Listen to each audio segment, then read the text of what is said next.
पंजाबी डोल beats channel में खुश आमदीद। प्यारे दोस्तों, कैसे हैं आप? उम्मीद करता हूँ आप लोग खैरियत से होंगे।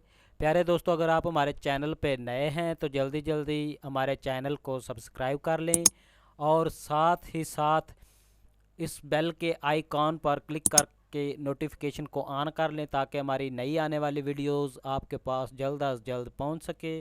प्यारे दोस्तों, हमारी वीडियो देखने का बहुत बहुत शुक्रिया। तो चलते हैं वीडियो की तरफ।